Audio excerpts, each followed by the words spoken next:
Hi guys, welcome back to my channel. I just want to welcome anyone who is watching this video for the first time. Go back and watch part 1 because you won't understand anything I'm talking about. And to anyone who is continuing, I just want to say a big thank you. Your comments are very encouraging and it makes it easier to come here and just open up and tell my story. Another thing is, as much as it's a story and I'm not saying it with like a sad face or anything, doesn't mean that you shouldn't deep what I'm saying. Like, it's very packed with a lot of things, so I try not to be too emotional about it, else I will not make it through. But I just want to say a big thank you to everyone watching, and I'm just going to hop onto the story and just continue from where I left off. So in the first video, I left off by saying that I picked up the call from the doctor. So just a preamble to the story. I was on my way to church, and that was the day before my flight. So this is talking about Sunday, December 23rd. And at this point, my lung biopsy had been booked for January 15th. So in my mind, I was still planning on going to Ghana and coming back right in time to have that lung biopsy. So I had already packed my suitcases, plans had been made, I was going to Ghana. So that Sunday morning in the car, usually I don't have my phone on me, but for some weird reason, my phone was with me and it was not even on silent, it was on like vibration. So I just got a call and I'm like, I don't know this number, but I still picked up, which is so unlike me. But when I picked up, it was the doctor, and he was basically telling me that he was looking at my chart. So he was looking at all the x-rays and all the tests I had done, and he was kind of alarmed. He was like, I'm too young to be showing these signs, so he suggests I do the lung biopsy as soon as possible. Like, he even wanted to do it that day, and I'm just like, no. I'm going to Ghana the next day, and he said no. He strongly urges me to do the surgery. So I'm like, okay, what happens if I come in to do it that Sunday? And he's like, there's no radiologist there to screen my results, so I'll have to be there until December 27th because they're on vacation, so they'll have to come back. And I said, no, I don't want to do that. But prior to that, the diagnosis that the doctors were thinking of was either lymphoma or tuberculosis. Prior to all this, I had never heard of lymphoma. So lymphoma is a type of cancer, and tuberculosis is something I'd been hearing from, like, about growing up in Ghana. It wasn't anything that I thought about twice, but those were the two diagnoses the doctors were looking at. So when this doctor called me, he's like, he really thinks we should do it as soon as possible, because if I have any one of those, it's not a simple thing, and they would like to get me on treatment as soon as possible. At this point, we had reached church, so I was literally on the phone and I wasn't even saying much at that point. Like, my eyes were filled with tears, because in my head I'm like, this couldn't be the worst possible time you could call me and tell me this. And in my head I'm like, so what if I didn't pick up the call? And I know I don't listen to my voicemail as much, like, what would have happened? But so I got out of the car, and my siblings could see that there was something wrong, and I visibly could not talk. So the first thing I did was I called my parents, and I was telling I think it was my dad I spoke to first, and I was telling him what they had told me, and he's like, no, you are getting on the plane the next day, you're coming to Ghana, I don't care what they say, Like, I was like, yes, that's what I'm talking about, like, yes, daddy. And then my mom too said the same thing. My mom is like, regardless of what they are saying, I'm getting on the plane, I'm coming to Ghana, they can take care of me, they can find someone in Ghana. Worst case scenario, like, if I have to do it in Ghana, I should do it in Ghana, all those type of things. And even with the tuberculosis thing, my dad was like, I've had a vaccination when I was born, so that shouldn't be an option, like, I should be immune to that.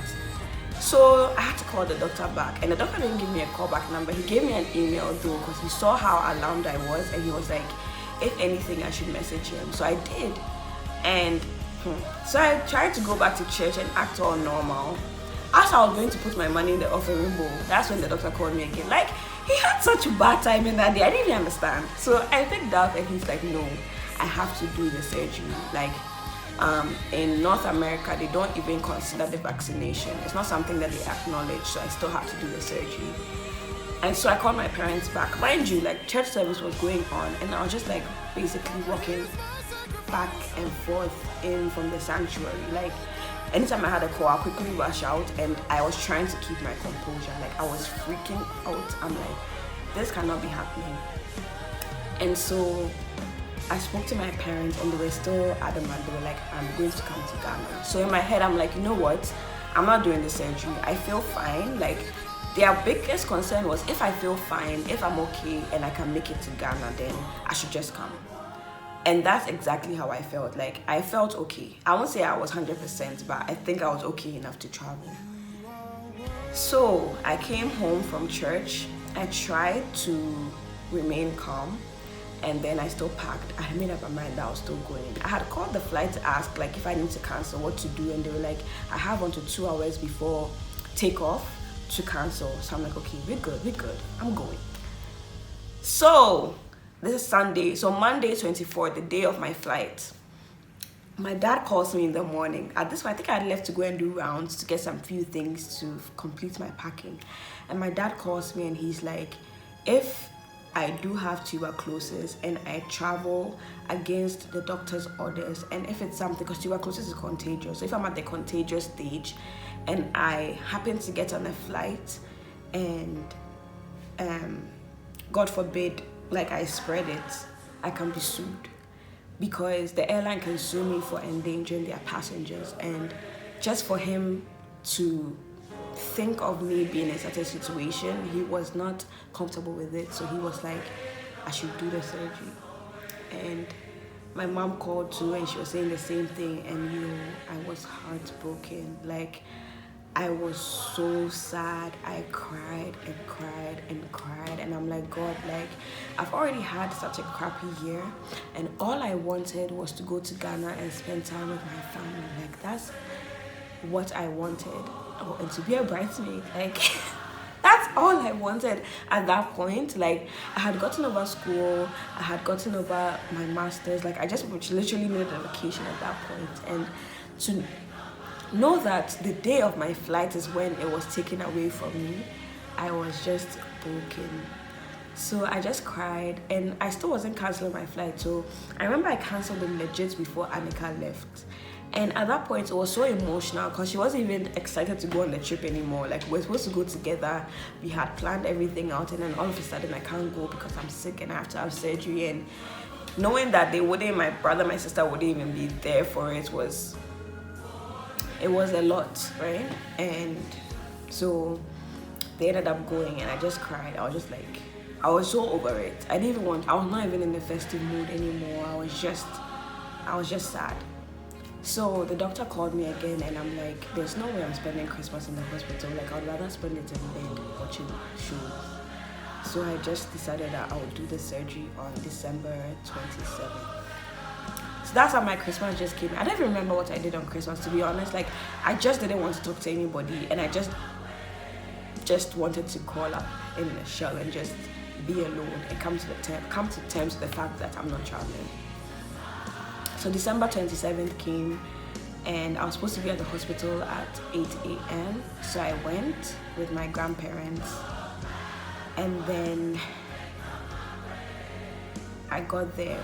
I thought it was going to be a quick thing. Like, I just thought it would be something that they would numb me and just do whatever they have to do, and then I'll just be gone. And when I got there, they said it's actually a surgery, and I have to be under the knife for like an hour and a bit. And I'm like, so people could not tell me this. Like, why am I finding this out on the day of it? Like, I was so mad. And from the time I went in, so at this point, they were about 60% sure that I had tuberculosis, just because, like, I'm African and I'm too young to be having lymphoma. So that was where the doctors were leaning to. Guys, they made me wear a mask, and then I was put in a room. Basically, like, at first I just thought, oh, this is a comfortable place to wait. Like, I was waiting for my surgery, for my turn, and then all I realized is that I'm literally closed off from people. So basically I was in isolation. And even when my grandparents tried to come in, they told them that they should enter at their own risk. Like, bro, I just came because you people invited me to come and do surgery, and then now I've just been blocked off for a disease you're not even sure that I have. Like, I felt so secluded, so like I felt nasty. Like I felt like I was a disease. Like, you know when people like in the Bible when they talk about leprosy and the outcast, like that's legit how I felt. Even though I felt fine, I didn't understand. Another thing too, I couldn't eat. So it was at 8 a.m. and as at 1, 2, 3 p.m. I'm still waiting, and they were like, oh, they had an emergency surgery, so I'm on the wait list for surgery. And I'm like, fam, I'm hungry. Like I can't eat because there's nothing supposed to be in my system for this surgery, and you are still wasting my time. I was starving. I actually threatened them that I'll eat if they don't do the surgery, and they were like, well, eat at your own risk. Like if I eat, I have to get another surgery date. And I'm like, no, there's no way I'm dragging this on. So I was just there, had turned this thing into fasting. And I was just praying and just hoping that everything goes on well. And as of 10 p.m. so now I'd been starved for over 12 hours waiting for this surgery, and at this point I was just ready to sleep. So now they had gotten my room ready, so I entered, and then I'm like, wow, this is a big room, I must be special. But yo, it was quarantine. Like the nurses had to wear special I would say like special gowns, and they all had to wear masks just to come in my presence.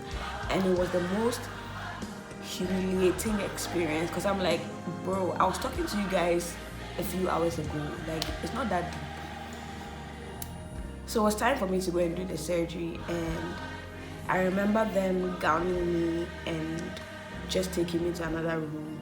And I remember when they put me on the table, I was determined not to sleep. Like even when they were giving me the I'm like, no, this is not going to work on me today, I'm going to be awake.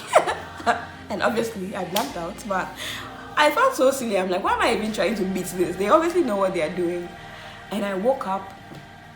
They just did their thing, and I just woke up. And I remember I was struggling to breathe. And these people were beating me. Well, I won't say they were beating me, but they were just tapping me to stay awake. And I'm like, yo, I feel drugged. Like, I was so weak. And then just tapping me. I don't know if she felt like I was losing consciousness, but I was just tired. So they took me back to the room. And then I just remember sleeping, and in the middle of the night I woke up in so much pain. These doctors forgot to give me painkiller, and I was in so much pain.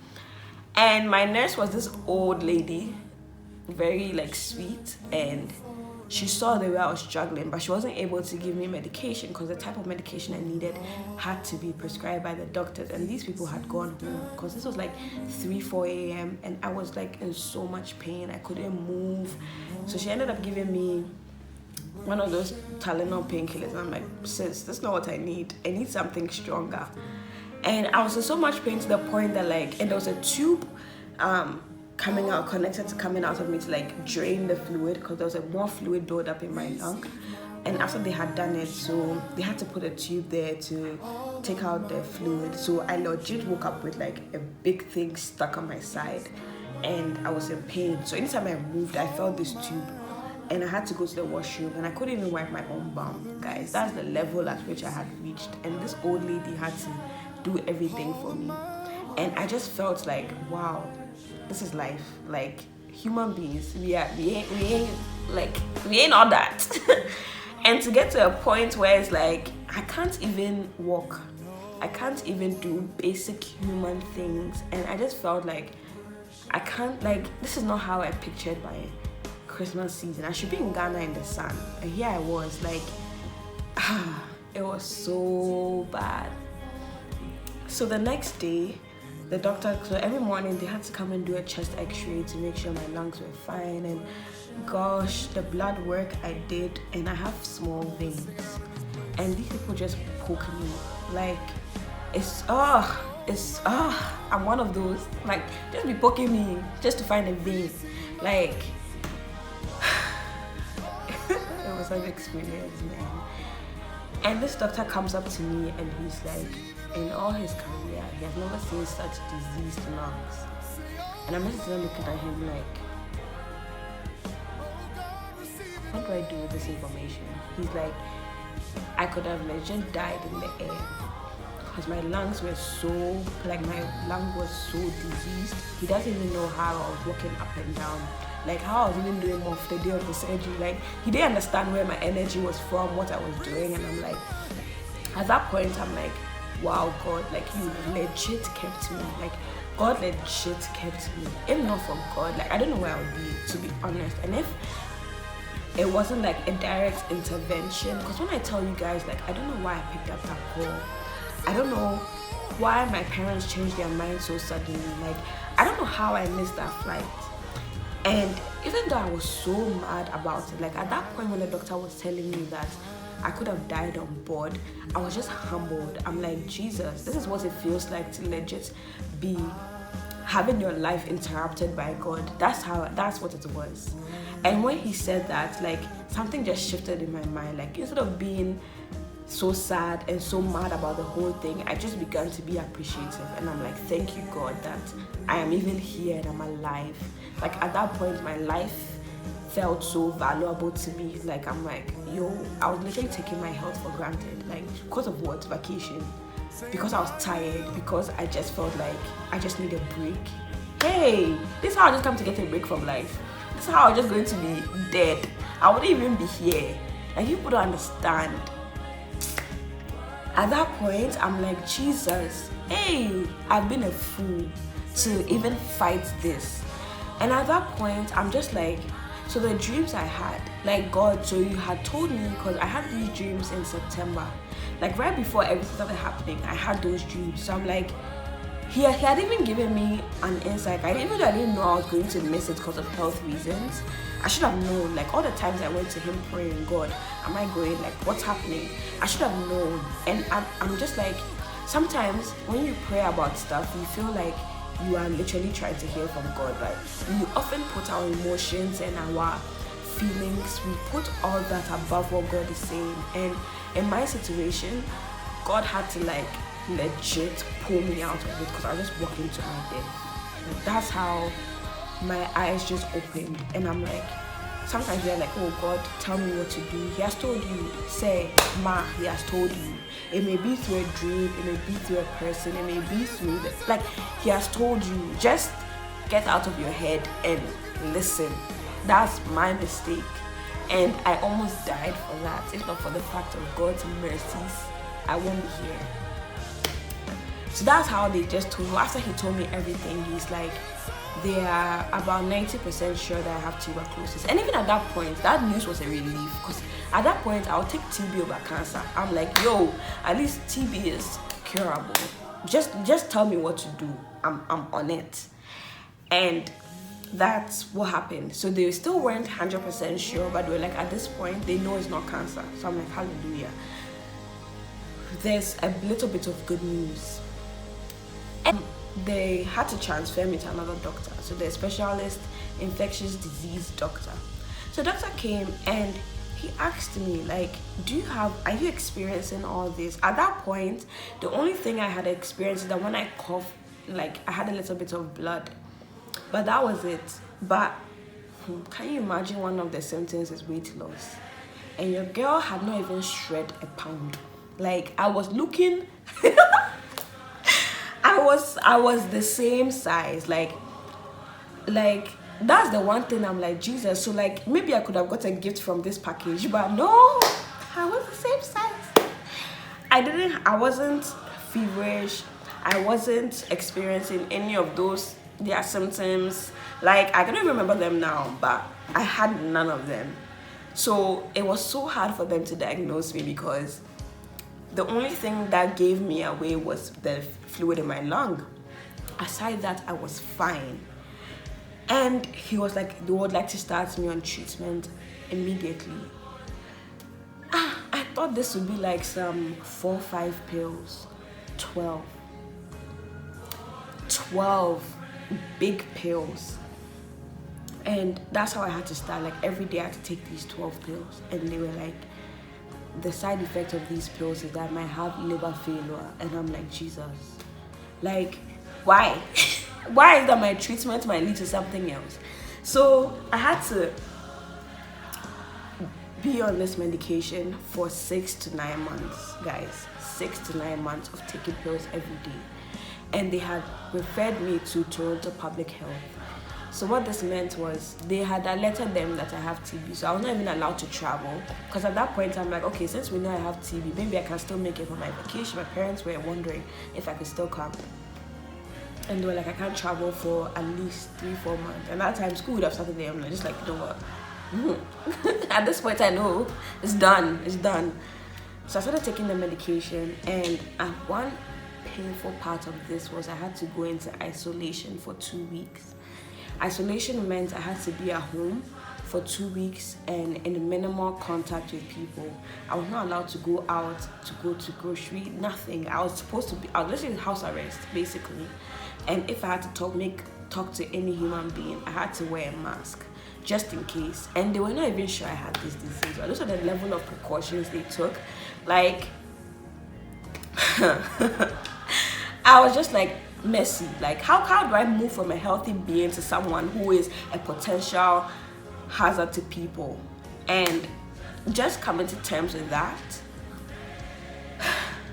it was hard. It was very hard. But one thing I thank God for was He did not let me stay in the hospital. I did not see New Year in the hospital. On December 31st was when I was discharged. And just knowing the fact that I wasn't starting 2019 in the hospital it meant a lot to me, because I'm like, this disease is not defining my year. It's something I had to go through. And I'm like, you know what, God, we can actually do this. At that point, me and God were not that close. We're not friends like that, because I was still kind of mad, because I'm like, where is this from? I was fine. What purpose does this serve to me at this point? So I was talking to God a bit, but we're not that, like, I needed answers. And I started praying to God that He would heal me, He would heal me, He would heal me. But like 2 months into this treatment, I'm like, God, clearly I have to go through it. So teach me what you want to teach me through this, because I want to tell you, it was the hardest months of medication. Monday to Friday, I had a nurse coming in every day just to watch me take pills. Like, every morning I had to wake up to open my nurse to come and, like, I had my medical 2 thing, and we started from 12, then I had 6, then I had 4. And these medications were also giving me side effects, like my joints, got to a point my joints were swollen. I could barely even walk to class. And I would be tired. I would feel like it was just so much. And aside from that, I'm just like, I had school to deal with, and I had life. Like, I just had to live as well. And I'm like, okay, God, what do you want me to learn from this? Like, I'm still not understanding what the lesson that I'm gaining from this is. But you guys, when I tell you I would not have had this any other way, you won't even believe me. Like, I wouldn't be here if not for this whole experience. And there's so much I have to say from the things I learned throughout being treated. And the number of times I had to go to the hospital, the number of times I had to do blood work, the number of times I had to be monitored, like, it's very humbling. Like, what's life? In the end, what is life if you don't have good health? Like, what is life? I got to a point where I just wanted to wake up and just leave home without having to see a nurse, without having to take medication, without worrying if my liver is going to fail me today or tomorrow. Like, I didn't even know if my lung was still filling up with fluid. Like, the pain from just recovering from the surgery, it was just a lot. And now I had finished isolation and I have to come back and continue school. This was a year where I took the most number of courses in my whole school journey, because I said I'm going to finish in June. Like, regardless of the fact that I'm still being treated, I wanted to finish in June.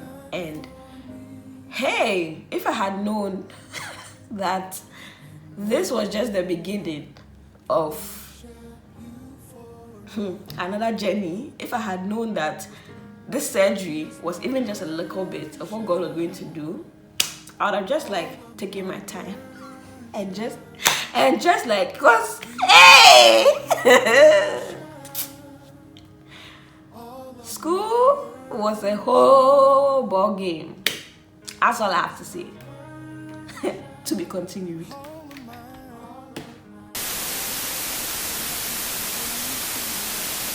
Hello, I just want to give a nice warm public service announcement to anyone who feels like they could have been there for me and I did not give them the chance to, or if you are kind of hurt that you did not know and maybe I was talking to you normally throughout this period and I could have just said something.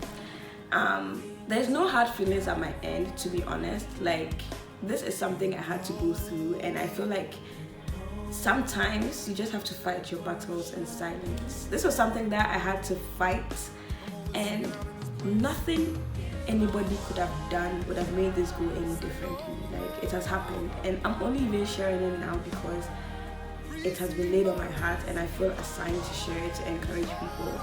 And I feel like people don't openly talk about their struggles as much because I needed uplifting and I could not find a lot. So I decided to be the different person. And honestly, like, don't message me and say we are not friends because I did not tell you. Like, just don't. I'm not saying this to gain any pity or to gain any sympathy. It's been done, and throughout the period I had my lows, but honestly I was normal. So I was not even pretending, I was not acting. Like, anyone who genuinely asked me what I was going through, I will tell you. It's not something I hid. So that's all I want you guys to know. Like, it's not that deep that you missed out on it, and it's not that deep that maybe you knew and you didn't do enough. Like, it's literally not that deep. So just listen to it, and however God convicts you or however God ministers to you in whatever you may be going through, that is the point of me sharing this. It's really not about me at this point. It's about what I went through and how God kept me through it, and how He can and He will keep you through it if you genuinely allow Him. Thank you for understanding, and I love you all.